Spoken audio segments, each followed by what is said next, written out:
টানা 17 বছর ক্ষমতার বাইরে থেকে নিঃস্বার্থভাবে দলকে ভালোবেসেছেন যারা, এরাই হচ্ছে প্রকৃত নেতাকর্মী।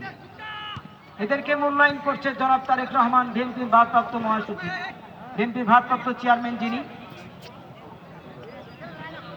অত্যন্ত মেধাবী একজন নেতা। তিনি শুধু লন্ডন থেকে অবজার্ভ করেন বাংলাদেশের রাজনীতি, ভালোবেসেছেন আজীবন। অনেক এগিয়ে নেতাও রয়েছে আজকে নিয়ামতপুর এবং নওগাঁর মধ্যে। অসংখ্য ধন্যবাদ নিয়ামতপুর উপজেলা বিএনপিকে, যারা অত্যন্ত সুসংগঠিত।